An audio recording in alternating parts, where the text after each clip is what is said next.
Hello दोस्तों, आइए आप सबका स्वागत है हमारे यूट्यूब चैनल पीके ज्ञान मस्ती में। हम लोगों ने इससे पहले जो वीडियो पढ़ा तो उसमें पढ़े हम लोग कि सारणी के प्रयोग से किसी त्रिभुज का क्षेत्रफल कैसे ज्ञात करते हैं यदि शीर्षों के निर्देशांक दिए गए हैं, या फिर दो बिंदुओं के निर्देशांक यदि दिए गए हैं तो दो बिंदुओं से होकर जाने वाली रेखा का समीकरण कैसे ज्ञात करते हैं। ये चीज हम लोगों ने सीखा। इस वीडियो में हम लोग पढ़ेंगे कि किसी सारणी का जो है उसमें जो अवयव है, सारणी का अवयव उसका उप सारणी कैसे निकालते हैं। तो सारणी के अवयव का उप सारणी ज्ञात करना सीखेंगे हम लोग इस वीडियो में। सारणी में जो अवयव है उसका सहखंड कैसे निकालते हैं, ये चीज सीखेंगे। ताकि वीडियो को शुरू करते हैं और पढ़ते हैं, इसके बारे में समझते हैं। ध्यान दीजिए। देखिए यहाँ पे मैंने एक सारणी लिख लिया है, दो क्रम का हम लोगों ने सारणी लिखा है। इसमें प्रत्येक अवयव का उप सारणी निकालना है। तो उप सारणी को अंग्रेजी में माइनर बोलते हैं, माइनर बोलते हैं। तो ध्यान से समझिएगा मैं क्या कह रहा हूं। यदि सारणी का कोई अवयव है क्या, ए आई जे। अब इसके बारे में मैं आपको बता चुका हूं। ए आई जे का मतलब क्या है, तो इस सारणी का वह अवयव है जो आई वी पंक्ति में है तथा जे वे स्तंभ में है। जैसे इसकी बात करें एक की, तो ये एक जो है किस पंक्ति में है, तो पहली पंक्ति में है। किस स्तंभ में है, पहले स्तंभ में है। यानी कि इसको हम लोग कह सकते हैं कि ये क्या है, A11 है। आई की जगह भी 1 क्योंकि पहली पंक्ति में है, और पहले स्तंभ में है इसलिए जे की जगह भी 1। तो ए आई जे का मतलब यह है कि वह अवयव जो आईवी पंक्ति तथा जे वे स्तंभ में है। ये मतलब कि पहली पंक्ति पहले स्तंभ का अवयव क्या है, एक है। तो यदि इसका हम लोग कहें क्या, उप सारणी, तो उसे किसे प्रदर्शित करेंगे। तो ध्यान दीजिए, यह अवयव A11 है तो इसकी उप सारणी को M11 से न M11 से प्रदर्शित करेंगे। तो ध्यान से देखिए, ये अवयव जिस पंक्ति में है और जिस स्तंभ में है उसे बंद कर दीजिए। तो पहली पंक्ति में है और पहले स्तंभ में है, बंद कर देंगे, और बाकी जो दिख रहा है वही लिख देंगे। यानी क्या दिख रहा है, 5 दिख रहा है, तो यही इसका उप सारणी हो जाएगा। बराबर में क्या लिख लेंगे, 5। बिल्कुल इसी तरह से आगे लिखेंगे तो अवयव किसका, यदि इसका लिखना चाहे 2 का, 2 यानी कि ये क्या है, तो पहली पंक्ति और दूसरे स्तंभ का अवयव है। यानी कि ए और पंक्ति यानी आई की जगह पहली पंक्ति है तो आई की जगह 1, और दूसरा स्तंभ है इसलिए जे की जगह 2 लिखेंगे। तो A12 यानी अवयव 2 कोष्ठ में लिख दिए क्या, A12 का उप सारणिक। तो कैसे प्रदर्शित करेंगे इसको, M12 से इक्वल्स टू क्या बनेगा, तो अभी जिस पंक्ति में है इसको और जिस स्तंभ में है इसको बंद कर देंगे, बाकी जो दिख रहा है 4 यही इसका उप सारणिक हो जाएगा। बिल्कुल इसी तरह से अन्य जो अवयव है इसका भी उप सारणिक ज्ञात कर लेंगे हम लोग। यानी कि इसी तरह से यदि निकालना हो किसका, अवयव 4 का, तो 4 यानी कि किस पंक्ति में है, दूसरी पंक्ति में है तो A2, और किस स्तंभ में, पहले स्तंभ में, तो जे की जगह 1 का उप सारणिक। तो इसको कैसे प्रदर्शित करेंगे, M21 से। यह क्या बनेगा, तो ये जिस पंक्ति में है इसको बंद कर देंगे, जिस स्तंभ में है इसको बंद कर देंगे, क्या मिल जाएगा 2। तो इसका उप सारणिक हो गया 2। बिल्कुल इसी तरह से अवयव कौन सा, ये 5 ना, इसका निकालना है अगर उप सारणिक। तो 5 ये किस पंक्ति में है, दूसरी पंक्ति दूसरे स्तंभ में, तो आई की जगह भी 2 और जे की जगह भी 2, A22 का उप सारणिक क्या, M22 लिखेंगे ना। M22 इक्वल्स टू क्या बनेगा, तो देखिए जिस पंक्ति में है इसको बंद कर देंगे, और जिस स्तंभ में है, कौन जिस पंक्ति में है, 5 जिस पंक्ति में है इसको बंद कर देंगे, और जिस स्तंभ में है इसे बंद कर देंगे। क्या दिख रहा है, 1, यही इसका उप सारणिक हो जाएगा। यदि 2 क्रम का है सारणिक तो ऐसे ही उसके प्रत्येक अवयव का हम लोग उप सारणिक ज्ञात कर लेते हैं। यदि सारणिक जो है 3 क्रम का हो तब उसका जो है उसके प्रत्येक अवयव का उप सारणिक कैसे ज्ञात करेंगे, आइए उसको समझते हैं। देखिए हम लोगों ने एक सारणिक लिख लिया है, लोगों को इसमें सारणिक के कुछ अवयवों का हम लोग को उप सारणिक निकालना है। मैंने यहाँ लिख रखा है। अब इसका उप सारणिक कैसे ज्ञात करेंगे ये समझा जाए, ध्यान दीजिएगा। एक का उप सारणिक निकालना है ना, तो जैसे 2 क्रम का यदि सारणिक था तो निकाल रहे थे हम लोग उप सारणिक अवयव का, बिल्कुल उसी तरह से ज्ञात करना है। एक जो है जिस पंक्ति में है बंद कर दीजिए, और जिस स्तंभ में है इसे बंद कर दीजिए, और बाकी जो दिख रहा है इसको सारणिक में लिख देंगे। किस में, सारणिक में। यानी कि ये जो 5 8 6 ना, इसको कैसे लिख देंगे सारणिक में, ऐसे 5 8 6 9 और इसका मान निकाल लेंगे। यही पे मैं लिख दे रहा हूं दैट्स इम्प्लाई ये M11 इज इक्वल्स टू, अब इसका जरा प्रसार कर दीजिए तो 5 गुणे 9 45 बनेगा, 45 माइनस 8 गुणे 6 क्या बनेगा 48, हल कीजिए 45 से 48 घटाइए कितना मिल रहा है, तो M11 that's imply M11 is equals to क्या बन जाएगा, घटाएंगे तो मिल जाएगा क्या -3। यही हो गया, यही -3 जो है एक का क्या है उपसारणिक है। ध्यान दीजिए ऐसे हम लोग उपसारणिक निकालेंगे। तो यदि कहीं समझ में नहीं आता है, ये जो मैं आपको समझा रहा हूँ कि उपसारणिक कैसे ज्ञात करते हैं, यदि इसमें कहीं कुछ समझ में नहीं आ रहा है तो उसे आप कमेंट बॉक्स में लिखिए। यदि ये अच्छा लग रहा है तो इसे भी कमेंट बॉक्स में लिखिए, भेजिए कि हाँ ये चीज यहाँ समझ में आ रहा है या फिर यहाँ से ये चीज नहीं समझ में आ रहा है। आगे देखिए पढ़ते हैं, ये जो अवयव 3 है इसका उपसारणिक कैसे निकालेंगे। 3 जो है देखिए तो 3 तो पहली पंक्ति में है और तीसरे स्तंभ में है, बंद कर देंगे, ऐसे बंद कर लेंगे और बाकी जो अवयव ये है इसको एक सारणिक में लिख देंगे। यहाँ मैं लिख रहा हूं, ध्यान दीजिएगा M13 यदि ज्ञात करना होगा तो कैसे लिखेंगे, तो ध्यान दीजिएगा ये पंक्ति और ये स्तंभ बंद करेंगे और इसको लिख लेंगे सारणिक में जैसे है वैसे 4 7 5 8 और हल किया जाए इसको तो M13 इज इक्वल्स टू, अब इसका प्रसार कर दीजिए तो 4 गुणे 8 32 माइनस 7 गुणे 5 क्या मिलेगा 35, 32 से 35 को जो है घटा लीजिए कितना मिल रहा है, तो M13 इज इक्वल्स टू मिल जाएगा क्या -3।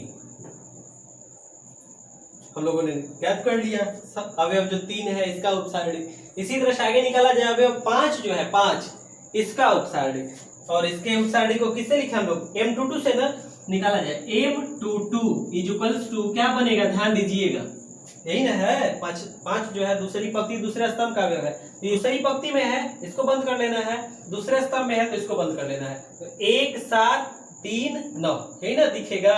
इसको सारणिक में लिख लेंगे हम लोग, लिख लिया जाए 1 7 3 9, हल कीजिए इसको, इसका प्रसार कीजिए M22 इज इक्वल्स टू बनेगा 1 गुणे 9 बनेगा माइनस 7 गुणे 3 21 बनेगा, 9 से 21 घटा लीजिए कितना मिल जा रहा है, तो M22 इज इक्वल्स टू मिल जाएगा हम लोगों को मान कितना मिलेगा, घटा के देख लीजिए -12 मिल जाएगा।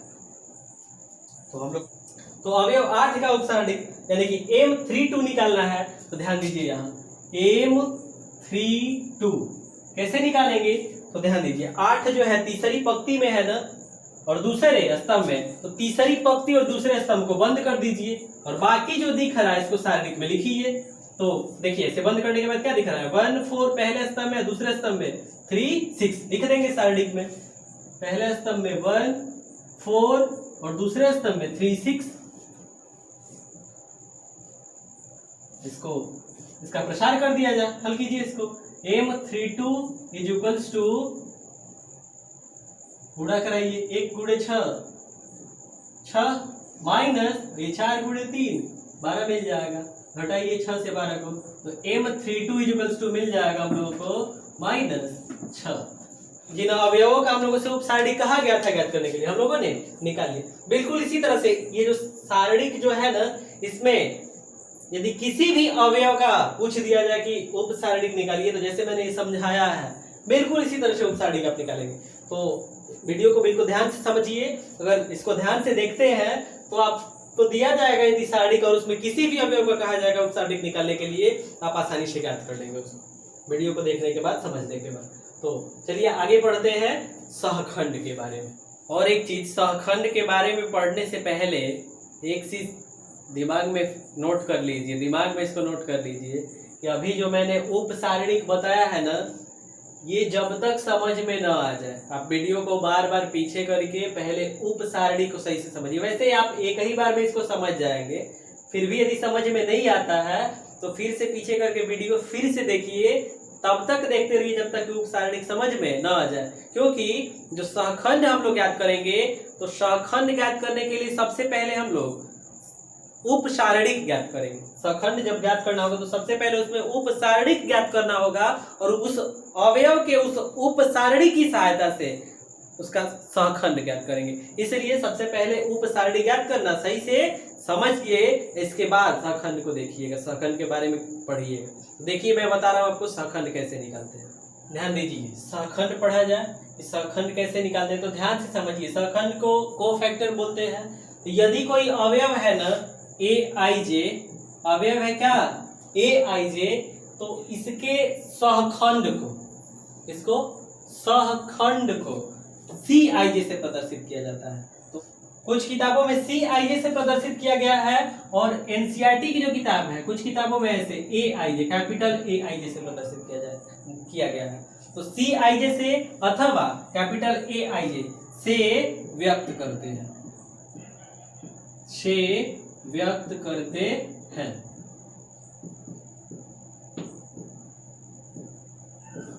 और इसके लिए सूत्र याद कर लीजिए। क्या इसके लिए सूत्र है कि सहखंड निकालते कैसे हैं, तो cij के लिए सूत्र होता है क्या, -1 और इसकी घात i प्लस जे इंटू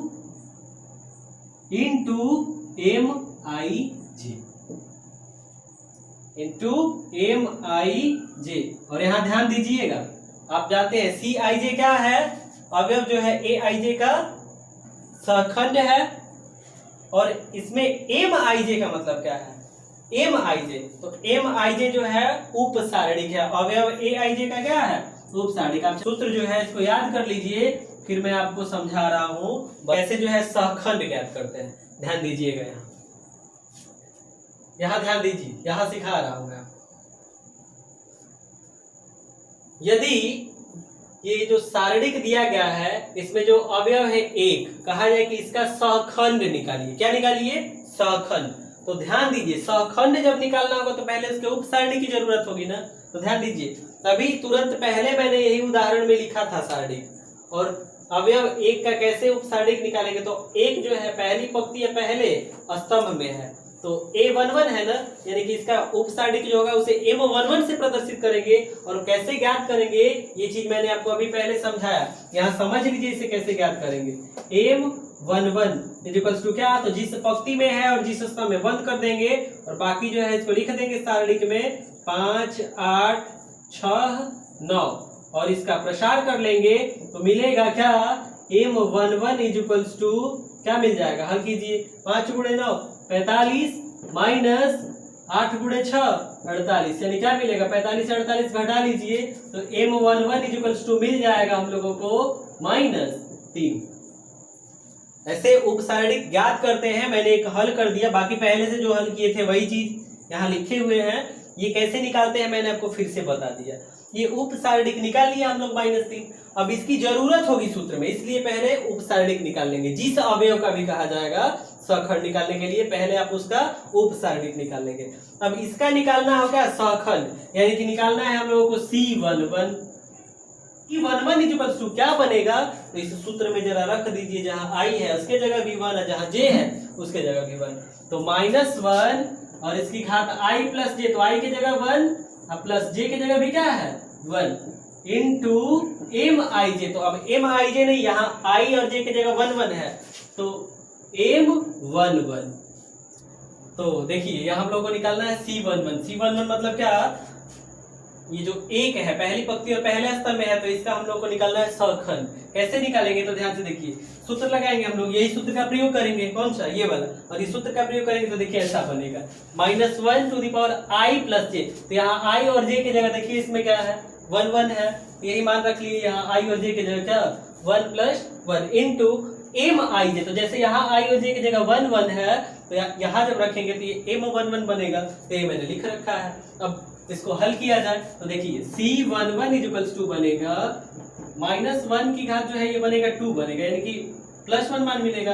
क्योंकि यदि कोई संख्या ऋणात्मक है और उसका घात जो है एक सम संख्या है, तो जब घात सम संख्या हो तो मान धनात्मक होता है और यदि विषम हो तो ऋणात्मक होता है। तो यहाँ +2 बन रहा है, तो ये एक सम संख्या है, इसलिए इसका मान धनात्मक आएगा, यानी कि +1 मिलेगा इनटू और m11, तो m11 मतलब देखिए इसका मान हम लोग यहाँ निकाले हैं, m11 का मान -3 मिला है, ये मान रख लेंगे इनटू -3, हल कीजिए, गुणा करा लेंगे तो c11 का मान क्या मिल जाएगा -3, यानी कि जो अवयव 1 है इसका सहखंड मिल गया हम लोग को, क्या मिला -3। इसको मिटा दे रहा हूं, यदि हम लोगों से कह दिया जाए कि इसका अवयव जो 3 है इसका निकालिए क्या सहखंड, तो अवयव जो 3 है देखिए पहली पंक्ति में है और तीसरे स्तंभ में है, तो पहली पंक्ति और तीसरे स्तंभ में है तो इसके सहखंड को लिखेंगे C13, पहली पंक्ति तो i के जगह 1 और तीसरा स्तंभ है इसलिए j के जगह 3 लिख लेंगे,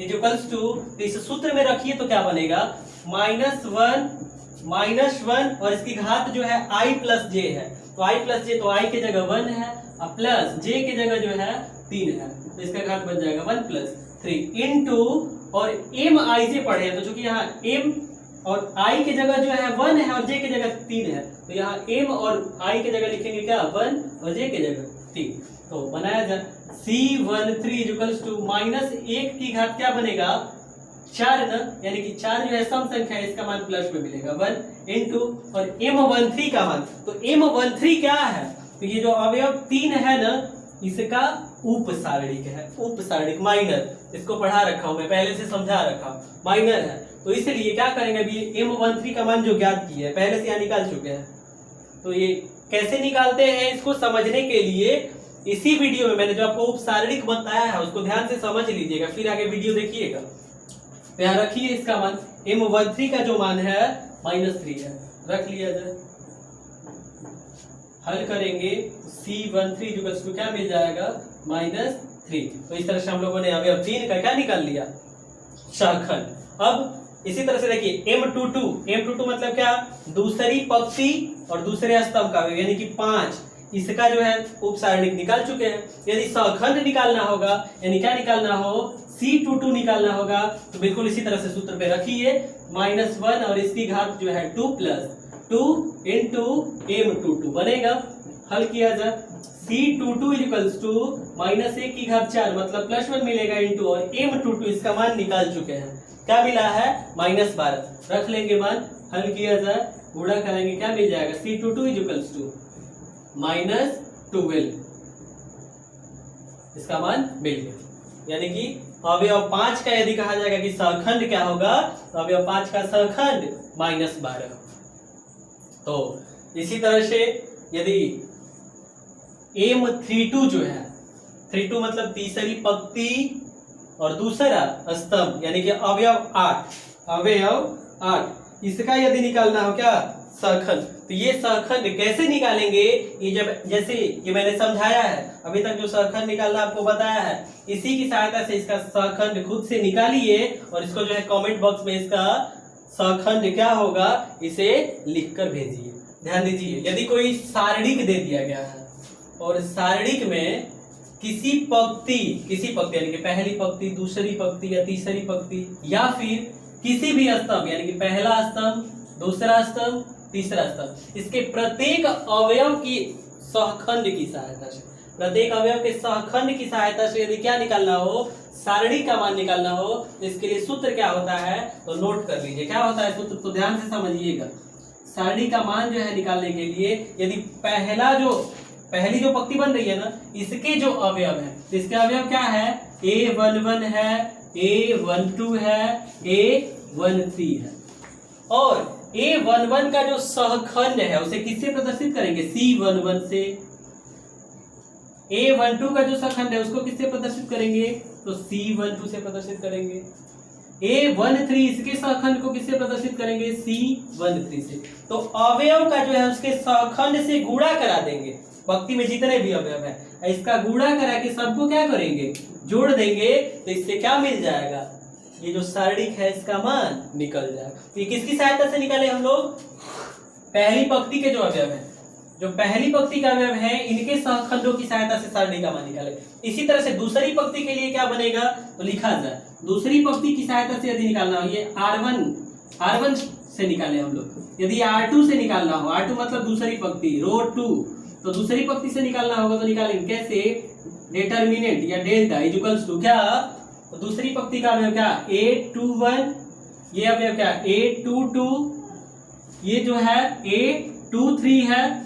इसी तरह से अब इसका अगर सहखंड कहा जाएगा तो C21 बनेगा, इसका सहखंड कहा जाएगा तो C22 बनेगा, और इसका जो सहखंड कहा जाएगा तो C23 बनेगा। इसका गुणा करा के सबको क्या करेंगे, जोड़ देंगे, यही बन जाएगा फॉर्मूला। इसी तरह से तीसरी पंक्ति की सहायता से कहा जाए तो ध्यान दीजिए, यहाँ तीसरी पंक्ति की सहायता से यदि निकालना हो तो देखिए तीसरी पंक्ति में जो अवयव है लिख लिया जाए इसको, A31, A32, A33 और ये A31, तो इसके सहखंड को C31 से लिखेंगे, A32 इसके सहखंड को C32 से लिखेंगे, और A33 जो है तो इसके सहखंड को C33 से लिखेंगे, और इन सबका गुणा करा के जोड़ देंगे, यह भी एक सूत्र बन गया। तो अभी तक ये हम लोग R1 से इसको बनाए, इसको R2 से, ये किसकी सहायता से, R3 मतलब तीसरी पंक्ति से। सूत्र अगर लिखना हो तो ऐसे बना लेंगे। इसी तरह से यदि स्तंभ में बनाना हो, स्तंभ ऐसे, तो यानी कि ये पहला स्तंभ है ना, यदि C1 से लिखना हो, C1 जो है पहला स्तंभ जो है, इसके अवयव के यदि सहखंड दिए गए हो तब सारणी का मान कैसे निकालेंगे, तो देखिए बिल्कुल इसी तरह से इसके लिए भी सूत्र बनेगा क्या, डेल्टा इक्वल्स टू क्या, तो अब ये पहले स्तंभ के जो अवयव है इसको लिखिए, A11, A21, A31 बनेगा। अब A11 तो इसका जो सहखंड बनेगा उसको C11 से प्रदर्शित करेंगे, A21 तो इसका जो सहखंड बनेगा तो C21 से, और A31 जो है तो इसके सहखंड को C31 से, और इसका गुणा करा के क्या करेंगे, सबको जोड़ देंगे, यही बन गया क्या, यदि पहले स्तंभ से निकालना हो, पहले स्तंभ के अवयवों से के सहखंडों की सहायता से सारणी का मान, ये सूत्र हो गया।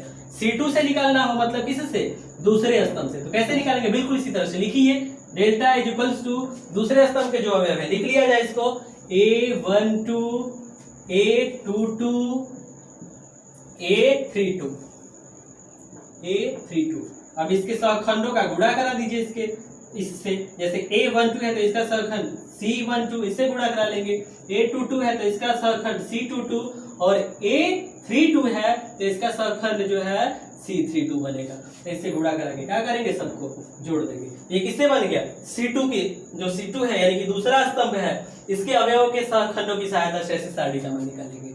यदि यही हो किसकी सहायता से, C3 की सहायता से, तो C3 के जो अवयव है इतने सहखंड से निकालना हो सारणी का मान, तो कैसे निकाल लेंगे, डेल्टा इक्वल्स टू, अब इसके जो अवयव है लिखिए, A13, A23, और फिर जो है अवयव है A33 है। अब इसका सहखंड से गुणा कराइए, तो A13 का सहखंड जो है C13 बनेगा, इंटू A23 इसका सहखंड C23 बनेगा, और A33 इसका सहखंड C33 बनेगा। गुणा करा के क्या करेंगे, सबको प्लस कर देंगे, यहां से भी सारणी का मान निकल जाएगा।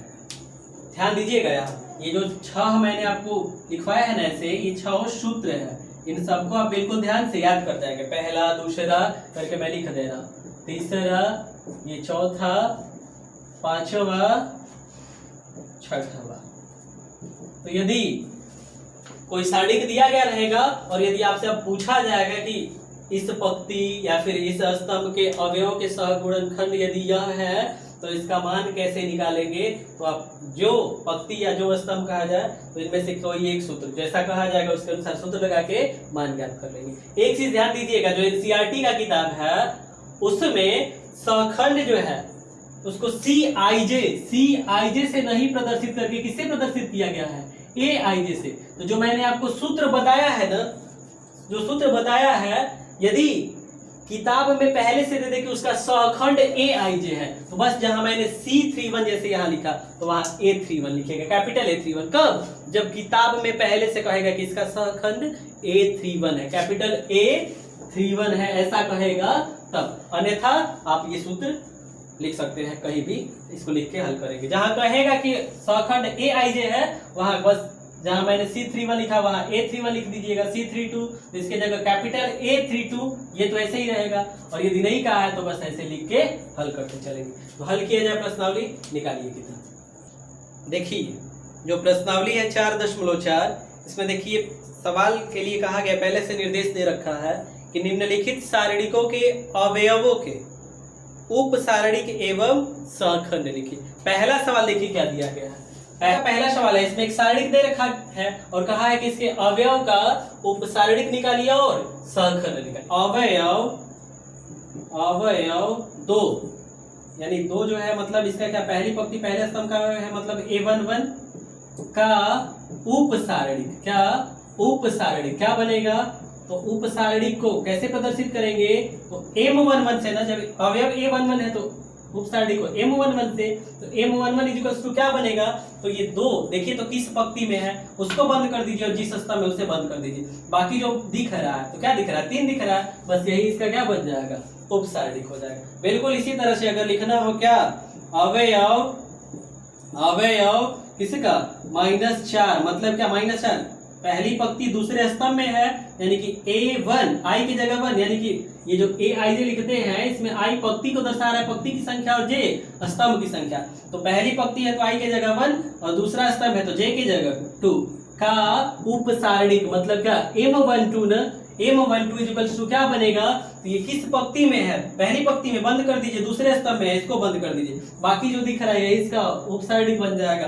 बिल्कुल इसी तरह से आगे हल कीजिए। अवयव जो है किसका, तो अवयव शून्य मतलब ये किस पंक्ति में है, दूसरी पंक्ति में है और पहले स्तंभ में, तो दूसरी पंक्ति तो यहाँ I के जगह 2 और स्तंभ पहला है इसलिए J की जगह 1 लिख लेंगे। इसका उपसारणिक मतलब क्या, M21 इक्वल्स टू क्या बनेगा, तो दूसरी पंक्ति में है इसको बंद कर दीजिए और जिस स्तंभ में है, दूसरी पंक्ति में है इसको बंद कीजिए, पहले स्तंभ में इसको बंद कीजिए, बाकी जो दिख रहा है -4 यही इसका क्या हो गया, उपसारणिक हो गया। बिल्कुल इसी तरह से जो अवयव 3 है, अवयव 3 पंक्ति और दूसरा स्तंभ यानी कि A22 इसका क्या, उपसारणिक मतलब M22। अब यहाँ जो मैं डॉट कर दे रहा हूँ मतलब यही चीज आपको लिखना है, ऐसे ही मत बनाते चलिएगा, ये पूरा लिखते आइएगा। इसमें M22 इक्वल्स टू क्या बनेगा, तो देखिए 3 दूसरी पंक्ति में है और दूसरे स्तंभ में, तो दूसरी पंक्ति और दूसरा स्तंभ इन दोनों को बंद कर लेंगे, बाकी जो दिख रहा है यही इसका उपसारणिक हो जाएगा, मतलब मान क्या मिल जाएगा 2। तो हम लोगों ने इसका उपसारणिक ज्ञात कर लिया। अब क्या निकालना है, सहखंड, क्या निकालना है, सहखंड। ध्यान दीजिए कैसे सहखंड निकालेंगे, तो सहखंड निकालने के लिए तो मैं आपको सूत्र बता रखा हूं, जो कि CIJ सहखंड अवयव AIJ के सहखंड को CIJ से प्रदर्शित किया जाता है और इसके लिए सूत्र होता है क्या, -1 + j इंटू MIJ, जहां MIJ क्या है, अवयव AIJ का उपसारणिक है यह MIJ। हल किया जाए इसी सूत्र पे रख के, तो ध्यान दीजिए A11 इसका उपसारणिक निकाले तो M11 मिला, तो अब इसका यानी कि 2 का क्या, सहखंड निकालना हो तो उसे C11 से प्रदर्शित करेंगे ना, 2 के सहखंड को किससे, 2 का सहखंड, 2 का क्या, सहखंड मतलब क्या, C11 यही निकालना है। C11 बराबर क्या बनेगा, सूत्र में रख लीजिए, -1 I के जगह 1 है, J के जगह भी 1 है, तो रखिए इसमें 1 + 1 इंटू MIJ, तो इसमें भी M और I के जगह 1 और J के जगह भी 1। हल किया जाए तो C11 इक्वल्स टू क्या मिल जाएगा, -1/2 बनेगा, इसका मान क्या 1 हो जाएगा, और M11 इसका मान देखिए निकाल रखे हम लोग 3 मिला है, तो 1 × 3 हल करेंगे तो C11 का मान क्या मिल जाएगा 3। तो इस तरह से हम लोगों ने C11 ज्ञात कर लिया। बिल्कुल इसी तरह से अब यह -4 का सहखंड निकालेंगे, तो -4 का सहखंड, ध्यान दीजिएगा, -4 का सहखंड कैसे निकालेंगे, देखिए सहखंड बोले तो -4 है, जब पहली पंक्ति दूसरे स्तंभ में है तो इसके सहखंड को लिखेंगे किससे, तो C12 से, इक्वल्स टू क्या बनेगा, तो सूत्र में रखिए -1 I के जगह 1 प्लस J के जगह जो है तो J का मान 2 रख लीजिए, तो J के जगह जब मान 2 रख लेंगे इंटू और उपसारणिक, तो यहाँ MIJ लिखे हैं, इसमें यहाँ C12 है तो यहाँ M12 बनेगा। हल किया जाए तो C12 इक्वल्स टू बनेगा -1 की घात 3 बनेगा। 3 विषम संख्या है यानी इसका मान ऋणात्मक होगा, -1 होगा इंटू, और M12 का मान निकाल चुके हैं हम लोग, उपसारणिक निकाल चुके हैं, ये M12 शून्य है, यहाँ रख लेंगे शून्य, गुणा कराएंगे C12 का मान मिल जाएगा शून्य। शून्य का सखंड निकालना है तो शून्य जो है दूसरी पंक्ति और पहले स्तंभ में है, मतलब इसके सखंड को कैसे लिखेंगे, C और पंक्ति दूसरी है तो I के जगह 2 और स्तंभ पहला है तो J के जगह 1 लिख लेंगे। तो C21 इक्वल्स टू क्या बनेगा, अब यहाँ ध्यान दीजिएगा, C21 इक्वल्स टू क्या बनेगा, -1, इस सूत्र में रखिए, I के जगह क्या 2 प्लस J के जगह क्या है 1, 2 + 1 इंटू MIJ, तो I के जगह 2, J के जगह 1, यही चीज इसमें भी लिखेंगे M21, हल किया जाए तो C21 इक्वल्स टू बनेगा -1 की घात, ये क्या 3 बन रहा है ना, तो -1 की घात 3 का मान क्या मिलेगा -1, ये मैं कहां से निकाल रहा हूं तो समझिए, -1 की घात 3 का मतलब है -1 गुणे -1 गुणे -1, तो -1 गुणे -1 क्या मिलेगा, इन दोनों का गुणा कराएंगे तो +1 मिल जाएगा, -1 गुणा होगा प्लस इंटू -1 ये वाला, तो फिर इसका गुणा करेंगे तो प्लस माइनस का गुणा होगा, माइनस मिलेगा तो -1, यही चीज मैं यहाँ लिख दे रहा हूँ -1। आगे हल किया जाए M21, तो इसका मान निकाल चुके हैं, क्या मिला है -4, गुणा करा दीजिए इंटू -4, हल करेंगे तो C21 equals to minus minus गुणा होगा प्लस बन जाएगा,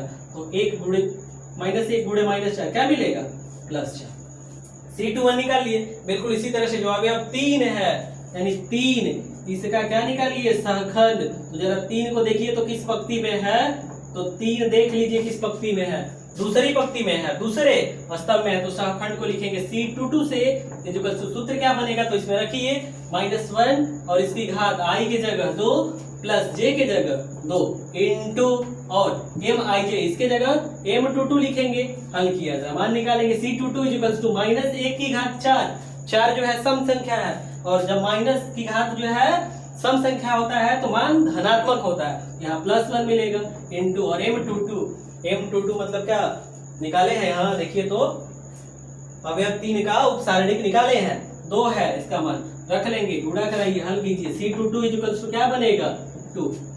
तो इस तरह से हम लोगों ने ये जो सारणिक दिया गया था इसके प्रत्येक अवयव का, प्रत्येक मतलब सबका, 2 का, -4 का, 0 का, 3 का, सबका हम लोगों ने उपसारणिक निकाल लिया और सबका हम लोगों ने सहखंड भी निकाल लिया, और यही चीज हम लोगों से सवाल में कहा गया था। हम लोगों ने पहला में जो पहला सवाल है यानी पहले में जो पहला सवाल इसको हल कर लिया। आगे जो सवाल है देखिए मैं उसको हिंट करता हूँ, तो देखिए इसमें पहले में जो दूसरा सवाल दिया गया बिल्कुल इसी तरह से है, बिल्कुल इसी तरह से है, संख्या ना दे के ऐसे दे दिया गया है। दूसरे वाले सवाल में यहाँ A दे दिया गया है, C दे दिया गया है और यहाँ B और D दे दिया गया है। तो बिल्कुल जैसे मैंने आपको बताया कि कैसे उपसारणिक और सहखंड ज्ञात करते हैं, आप ऐसे ही हल करके उपसारणिक और सहखंड ज्ञात कीजिएगा। दूसरा जो सवाल कहा गया इसमें, दूसरे वाले में भी 2 सवाल दिए गए हैं, इसमें 2 क्रम के ना देके 3 क्रम का सारणिक दिया गया है और प्रत्येक अवयव का क्या निकालना है, उपसारणिक और सहखंड निकालना। मैं आपको थ्योरी में बता रखा हूं कि 3 क्रम का यदि सारणिक हो तो उसके अवयव का उपसारणिक, प्रत्येक अवयव का या फिर जिस भी अवयव का कहा जाए उपसारणिक और सहखंड कैसे ज्ञात करते हैं बता रखा हूं। तो उसकी सहायता से जो दूसरा सवाल है, इसमें जो 2 सवाल है इसको भी खुद से हल कीजिए। तीसरा सवाल जो कहा है इसको मैं हिंट कर रहा हूँ, तीसरा सवाल लिख दे रहा हूँ फिर समझा रहा हूँ, आप हल कीजिएगा। देखिए तीसरा जो सवाल दिया गया ना, कहा गया है कि दूसरी पंक्ति के अवयवों के सहखंडों का प्रयोग करके, और ये जो सारणिक दिया गया है लिख रखा है मैंने, इसका मान ज्ञात कीजिए। तो किस पंक्ति के अवयवों का सहखंड, दूसरी पंक्ति, दूसरी पंक्ति मतलब यही ना, यही, तो इसका सहखंड निकालना है और उसकी सहायता से सारणी का मान निकालना है। तो सहखंड निकालने के लिए सबसे पहले उपसारणिक की जरूरत होगी ना, और उपसारणिक सबसे पहले आप ज्ञात करेंगे कैसे, तो ध्यान दीजिएगा, ये सवाल में आपको हिंट करूंगा, पूरा हल नहीं करूंगा, समझाऊंगा, आप उसको, आपको जो है खुद से इसे हल करना है। देखिए कैसे, दूसरी पंक्ति है ना का जो है सहखंड निकालना है, तो सबसे पहले उपसारणिक निकालेंगे तभी तो सहखंड निकलेगा। कैसे, तो देखिए 2 जो है दूसरी पंक्ति पहले स्तंभ में है, तो इसके उपसारणिक को कैसे लिखेंगे, M21 से, तो पहले आप M21 निकालिए।